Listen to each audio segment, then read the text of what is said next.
विद्यार्थियों, BA second year MA final के भारतीय शासन व्यवस्था, भारतीय राज व्यवस्था का हम अध्ययन कर रहे थे। आज उसी कड़ी में भारतीय प्रधानमंत्री के बारे में हम अध्ययन करेंगे। भारतीय प्रधानमंत्री का जो वर्णन है वो भारतीय संविधान के अंतर्गत बहुत कम अनुच्छेद में लिखा हुआ है। भारतीय प्रधानमंत्री की स्थिति सैद्धांतिक की अपेक्षा व्यवहारिक ज्यादा है। हम जानते हैं कि भारत ने संसदात्मक शासन व्यवस्था को ग्रहण किया है। संसदात्मक शासन व्यवस्था को ग्रहण करने के कारण जो कार्यपालिका है वो दो तरह की होती है। एक होती है नाम मात्र की कार्यपालिका और एक होती है वास्तविक कार्यपालिका। जो नाम मात्र की कार्यपालिका है, जैसे भारत के संदर्भ में यदि हम देखें तो नाम मात्र की कार्यपालिका राष्ट्रपति है, जिसके नाम पर सारी शक्तियां संविधान ने उनके नाम पर लिख दी है। संविधान में सारी शक्तियां राष्ट्रपति को प्रदान की गई है। लेकिन चूंकि संसदात्मक शासन व्यवस्था है, इसलिए नाम मात्र की कार्यपालिका को लिखी गई सारी शक्तियों का वास्तविक रूप में जो प्रयोग है वो प्रधानमंत्री और मंत्रिपरिषद, मंत्रिमंडल के द्वारा होता है। और भारत के प्रधानमंत्री के संदर्भ में भी यही है। भारतीय प्रधानमंत्री के बारे में, जैसे ब्रिटेन के अंतर्गत यदि हम देखें तो प्रधानमंत्री पद जो है वो अभी समय पर आधारित है। यानी कि ब्रिटेन में प्रधानमंत्री परंपराओं के आधार पर उदित हुआ है। लेकिन भारतीय संविधान में संसदात्मक शासन व्यवस्था तो अपनाई है, लेकिन संसदात्मक शासन व्यवस्था अपनाने के बावजूद भी संविधान के अंतर्गत कुछ अनुच्छेद में भारतीय प्रधानमंत्री का उल्लेख देखने को मिलता है। तो परंपराओं पर आधारित नहीं है, बल्कि वास्तविक रूप में संविधान में इसका उल्लेख किया गया है। ब्रिटेन के अंतर्गत यदि देखें तो जो प्रधानमंत्री है उसकी शक्तियां वास्तविक रूप में है। भारतीय प्रधानमंत्री की शक्तियां भी वास्तविक रूप में है और उन शक्तियों का प्रयोग प्रधानमंत्री वास्तविक रूप में करता है। लेकिन संविधान में बहुत कम अनुच्छेद 74, अनुच्छेद 75 और 78 के अंतर्गत ही प्रधानमंत्री का उल्लेख है। लेकिन इतने कम अनुच्छेद होते हुए भी प्रधानमंत्री के पास शक्तियों का सारा स्रोत जो राष्ट्रपति के पास है वो सारी शक्तियां प्रधानमंत्री प्रयोग करता है। जो सारी शक्तियों का प्रयोग करता है उसके कारण ही जो जवाहरलाल नेहरू है उन्होंने भारतीय प्रधानमंत्री के बारे में ये कहा था कि प्रधानमंत्री वैधानिक मेहराब की धुरी है। वैधानिक मेहराब की धुरी है, यानी कि पूरे शासन की जो धुरी है वो प्रधानमंत्री है। अंबेडकर ने भी प्रधानमंत्री के बारे में ये कहा था कि भारत के संविधान के अंतर्गत यदि किसी कार्यकारी जो पदाधिकारी है उसकी तुलना यदि अमेरिका के राष्ट्रपति से की जाए तो वो सिर्फ प्रधानमंत्री ही हो सकता है और कोई। यानी कि जितनी राष्ट्रपति, अमेरिका का राष्ट्रपति शक्तियों का प्रयोग करता है, भारतीय प्रधानमंत्री के पास भी उतनी शक्तियां हैं।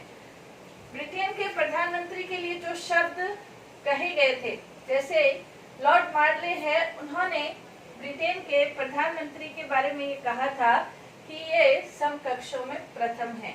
इसी प्रकार सर विलियम हार्कोर्ट ने प्रधानमंत्री को नक्षत्रों के बीच चंद्रमा की संज्ञा दी थी। इसी प्रकार जो जेनिक्स है उन्होंने भी प्रधानमंत्री को सूर्य कहा था, जिसके चारों ओर सारे ग्रह घूमते हैं। तो ये सारी जो उक्तियां हैं वो भारतीय प्रधानमंत्री के संदर्भ में भी सही रूप से लागू होती है। सही रूप से लागू होती है भारतीय प्रधानमंत्री के लिए भी। भारतीय प्रधानमंत्री के बारे में यदि हम देखें तो भारतीय प्रधानमंत्री कार्यपालिका का अध्यक्ष है। कार्यपालिका का संवैधानिक अध्यक्ष राष्ट्रपति है, वास्तविक अध्यक्ष प्रधानमंत्री है। प्रधानमंत्री संसद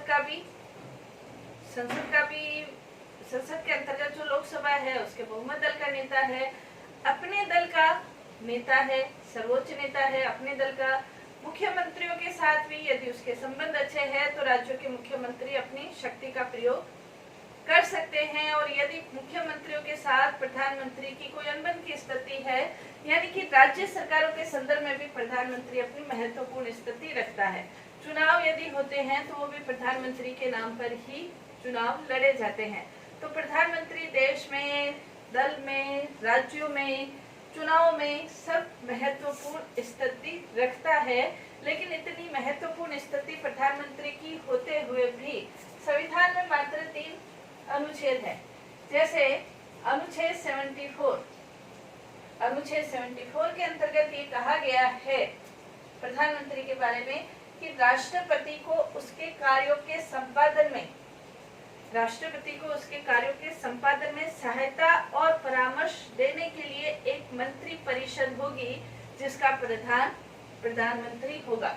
ये अनुच्छेद 74 में कहा गया है। अनुच्छेद 75 के अंतर्गत ये कहा गया है कि राष्ट्रपति के द्वारा प्रधानमंत्री की नियुक्ति होगी और प्रधानमंत्री के सलाह से मंत्री परिषद की नियुक्ति की जाएगी।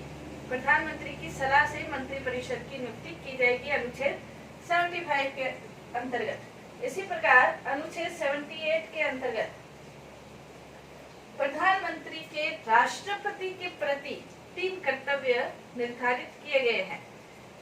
जैसे 78 ये कहता है कि प्रधानमंत्री का ये कर्तव्य है कि मंत्री परिषद ने जो निर्णय लिया है या जो नीति का निर्माण करना है, जो भी योजना बनानी है, उसकी सूचना राष्ट्रपति को प्रधानमंत्री प्रदान करेगा। इसके अलावा कोई भी विधेयक है उसका प्रस्ताव प्रेषित करना है तो यदि राष्ट्रपति चाहे किसी नीति के संबंध में, योजना के संबंध में, विचार के संबंध में, परामर्श के संबंध में, यदि राष्ट्रपति चाहे तो प्रधानमंत्री से सूचना ले सकता है। इसके अलावा यदि किसी निर्णय के ऊपर, किसी नीति के ऊपर निर्णय हो चुका है, मंत्री ने निर्णय ले लिया है और राष्ट्रपति यदि चाहे कि उसके ऊपर दोबारा विचार विमर्श हो, वो प्रस्ताव मंत्री परिषद के समक्ष रखा जाए, तो राष्ट्रपति प्रधानमंत्री को कहता है, प्रधानमंत्री वो प्रस्ताव रखता है। ये 74, 75 और 78 के अंतर्गत प्रधानमंत्री के सिर्फ 3 अनुच्छेद है जिसके संविधान में उल्लेख है। लेकिन प्रधानमंत्री जितनी शक्तियों का प्रयोग करता है या भारतीय शासन व्यवस्था में प्रधानमंत्री का जो महत्वपूर्ण और सर्वोच्च जो स्थान है वो इन अनुच्छेदों में हमें देखने को नहीं मिलता। यानी कि जो प्रधानमंत्री का पद है वो संसदात्मक शासन व्यवस्था के अनुसार वास्तविक रूप में वो उन शक्तियों का प्रयोग करता है। प्रधानमंत्री के बारे में यदि हम कहें तो वो राष्ट्रपति और मंत्री परिषद के बीच की कड़ी भी हम। प्रधानमंत्री की योग्यता के बारे में संविधान में स्पष्ट रूप से कुछ भी उल्लेख नहीं है। प्रधानमंत्री की क्या योग्यता हो ये कोई भी उल्लेख नहीं है, लेकिन प्रधानमंत्री वो ही व्यक्ति बन सकता है जिसे कि लोकसभा में बहुमत दल का नेता है। लेकिन कुछ क्वेश्चन उठते हैं कि क्या प्रधानमंत्री ऐसा व्यक्ति बन सकता है जो संसद के किसी भी सदन का सदस्य नहीं हो? तो भारतीय राजनीति के अंतर्गत देवगौड़ा ऐसे प्रधानमंत्री थे जो कि प्रधानमंत्री पद जिन्होंने ग्रहण किया था उस समय वो संसद के सदस्य नहीं थे, लेकिन इसके लिए उल्लेख है कि उन्हें 6 माह के भीतर संसद का सदस्य होना आवश्यक है। तो क्या प्रधानमंत्री लोकसभा का सदस्य होना आवश्यक है? प्रधानमंत्री लोकसभा का सदस्य होना भी आवश्यक नहीं है।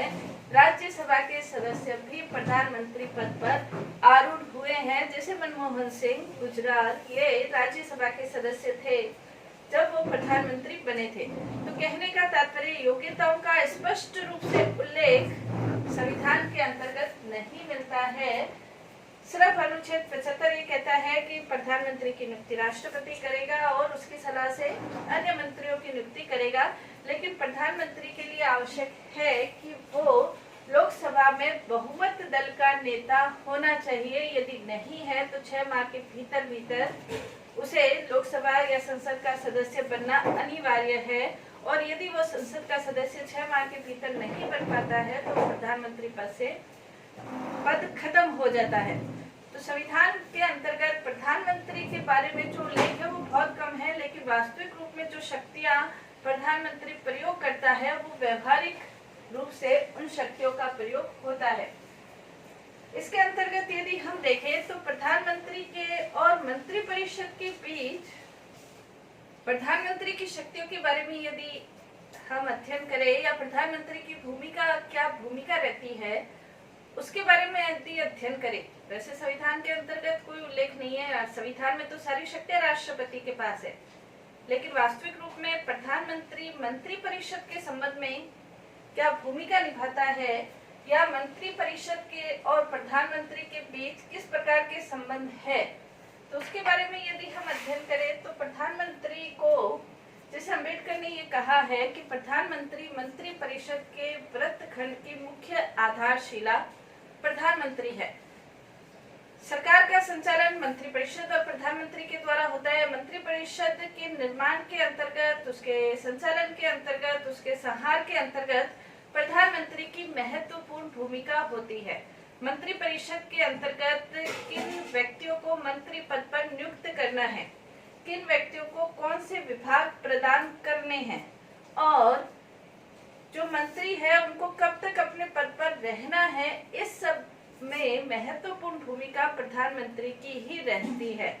हालांकि प्रधानमंत्री मंत्री परिषद में मंत्रियों को नियुक्त करते समय उनका क्षेत्रीय आधार, उनका राजनीतिक अनुभव, उनकी राजनीतिक दल में क्या स्थिति है, क्या उनका प्रभाव है, व्यक्तित्व है, ये सब तथ्य भी मायना रखते हैं, लेकिन ये पूर्ण रूप से प्रधानमंत्री के ऊपर निर्भर है कि वो किन व्यक्तियों को मंत्री परिषद में मंत्री बनाएगा।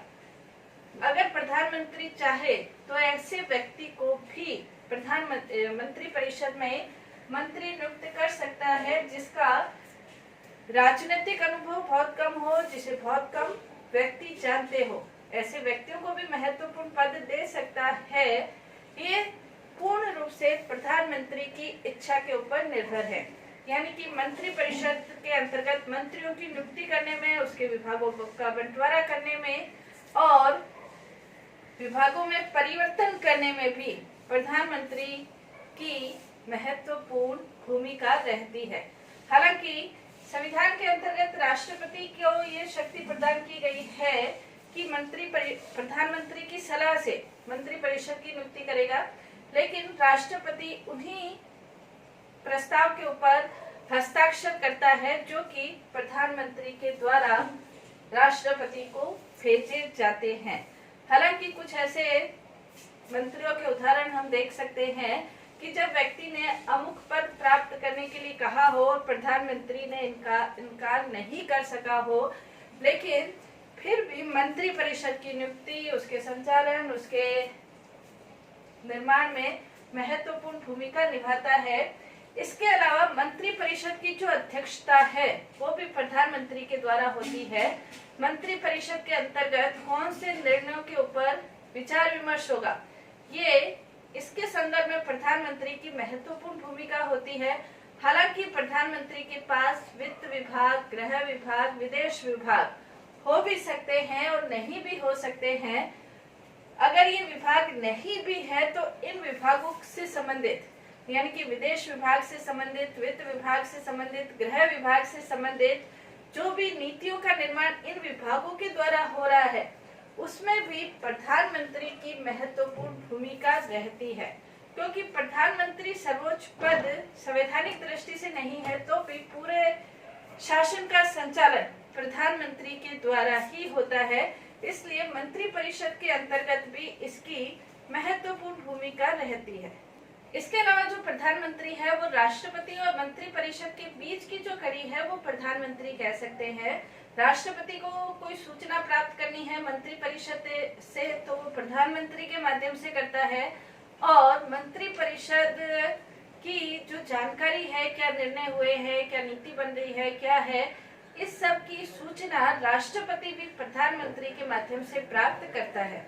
इसके अलावा हम देख सकते हैं कि मंत्री परिषद के अंतर्गत प्रधानमंत्री की जो महत्वपूर्ण स्थिति है वो सिर्फ इस तथ्य पर निर्भर हम कह सकते हैं कि यदि प्रधानमंत्री त्याग पत्र देता है तो उसके साथ ही साथ पूरा मंत्री परिषद भी खत्म हो जाता है, मंत्रिमंडल भी खत्म हो जाता है। तो प्रधानमंत्री की जो स्थिति है वो मंत्री परिषद में महत्वपूर्ण स्थिति है, या कह सकते हैं कि मंत्री परिषद में सर्वोच्च स्थिति है। जो लॉर्ड मार्ले है, जेनिक्स है, इन्होंने जो प्रधानमंत्री के बारे में कहा है वो भारतीय प्रधानमंत्री के ऊपर भी पूर्ण रूप से लागू होता है। तो ये मंत्रिपरिषद के साथ प्रधानमंत्री के क्या संबंध है वो हमने पढ़ा। कल जो हमारी क्लास है उसके अंतर्गत हम दूसरा पार्ट प्रधानमंत्री की भूमिका का पढ़ेंगे। राष्ट्रपति के साथ, मुख्यमंत्रियों के साथ दल में प्रधानमंत्री की क्या स्थिति है उसका हम अध्ययन करेंगे। धन्यवाद।